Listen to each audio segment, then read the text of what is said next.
Sansa has reunited with Jon, so what does that mean to Westeros? Well, it means the Starks coming back together, and they're very revengeful, I think. So it's somewhat dangerous, I think, that they're back together because they're so strong together. And especially after everything that they've gone through. I mean, Sansa is such a brilliant politician, and Jon is now, you know, such an excellent military man, and together they kind of have the whole package, so they're pretty dangerous, I think.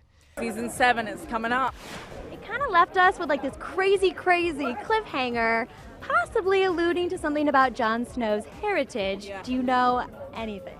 Well, I think it's fairly safe to assume that Jon is no longer he was never a Stark, and is pretty much Targaryen. It'll be very interesting to see how their relationship develops, Sansa and Jon's, especially now, her knowing that he's not Stark. It'll be very interesting. What would be the end arc for your character if you could write it yourself? Oh my god, I actually don't know because of how last season kind of left off. I mean, I don't know how it could end. I think there are so many options. I mean, she could run with Littlefinger and become kind of like a villain, sadistic, I don't know. But then she could also team up with her brother Jon. I've actually just got the scripts for 7, so I don't want to say too much because I'll probably end up slipping some truths out. No, you know, Game of Thrones is very good. How are we going to see the relationship between you and Jon Snow this season? There's definitely a bit of tension.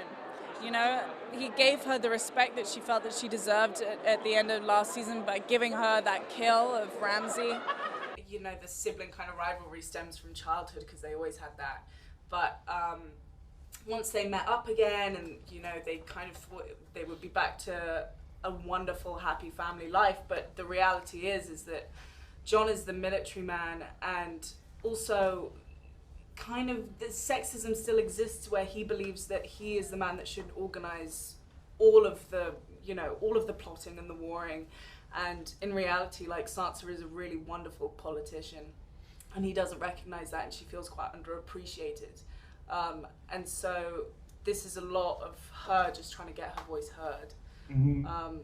And you'll see a lot of that play out this season. It's interesting, yeah, like there is that interesting debate between them, and even watching it, I know a lot of people were like, I'm not really sure whose side I'm on here. It's clear that she has learned a lot from some of the awful people that she had to live with for so long there. Yeah, I mean, it's difficult because obviously, you know, military-wise, she doesn't know anything, and she's kind of butting in that respect, and he, on the other hand, is trying to be more of a politician and around the people that she knows probably better than he does, and so there's definitely butting of heads there, but if they just learn to collaborate.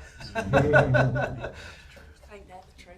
Game of Thrones is really about learning to collaborate, hopefully, or maybe we'll go in the other direction. I don't know how Sansa feels about, you know, Daenerys getting closer and closer. I think Sansa, as long as she has power over Winterfell, that's the struggle that she's kind of dealing with at the moment. As long as Daenerys doesn't interfere with that, she's happy, because Winterfell is her home, it's like her haven.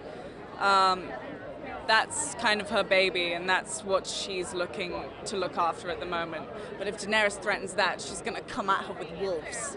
Not that they beat dragons. That's optimistic. Everyone is talking about the tension between Sansa and Jon in this first episode. She talks about how naive he is. Is he going to listen to her? Where are we going to see that conflict go? You know, I think she's slowly but surely kind of chipping away at him and getting through to him. Like in the last episode, you saw her being like, you just need to listen to me, would that be so terrible?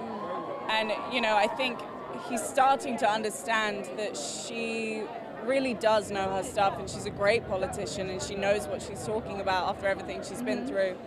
And I think they just need to respect each other, and she needs to respect his amazing military capabilities, and he needs to respect her political capabilities.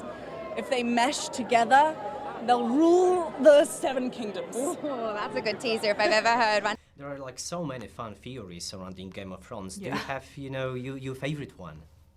I try not to listen to them because then I get really confused, because I mean the show itself is confusing, but then I kind of convince myself that these things are happening. But What theories are there? I haven't really seen many theories for the next couple of seasons. There's a lot. There's too many to keep up with. But yeah, I've seen a theory that, well, I mean, there's so many. I don't know. I don't know what's true and what's not. And also I'm worried that I'll go, oh, I've seen this theory, and then it turns out that it's actually true, and then I feel like I've spoiled it for you. Thank you. I don't want to spoil anything for you.